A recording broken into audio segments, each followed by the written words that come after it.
Hayırlı kеш, құрметті көрермендер және әріптестер. Жағдайларыңыз қалай, жақсы ма? Бүгінгі айтайын деп жатқан тақырыбым биогумустың алмаға әсері.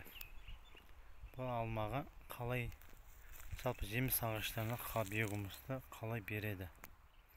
Оның екі тәсілі бар. Оның бірінші тәсілі алма талдың діңгегінен бері қарай жайылатын жапырағының деңгейінен төмен қарай радиуспен айналдыра қазу. Кішкентай тал болса 60 сантиметр, үлкен талдар болса 1 метр кейін кете береді. Себебі оның тамыры, кішкентай тамырда жайылған тамырлары, сол тамырлар арқылы олар қоректенеді екен. Ең главный рөл атқарады майда тамырлар екен.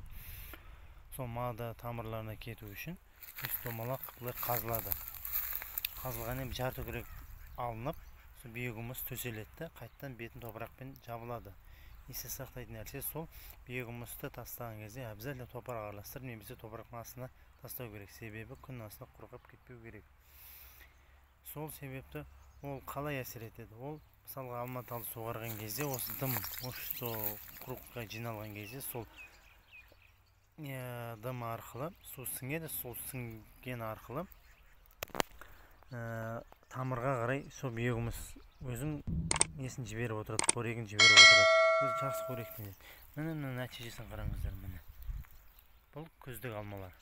Күздік алмалар машалла жақсы салып отыр. Нәтижесі қуантарлықтай. Ал екінші тәсілі қандай десеңіздер, екінші тәсілі ол алма талдың түбіне терең қып,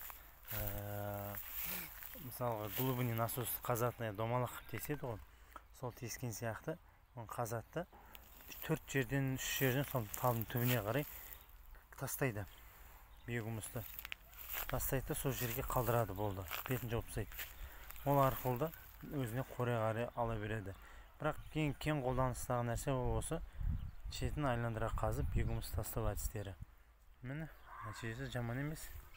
Міне алмаларды керемет, зека көпшілік күздік алмалар. Сол биогумусты пайдаланып, жемістеріңізді гүлдендіре беріңіздер. Оны 6 айда бір рет беріп тұру керек. Сол кезде жақсы қорек береді. Қыста өзіне қорек жинап, жаздың күні жақсы қорек жыл сайын жеміс беруге мүмкіншілігі болады. Назарларыңызға рахмет. Каналға тіркеліп жаңа ақпараттар күтіңіздер. Жақсы сау болыңыздар.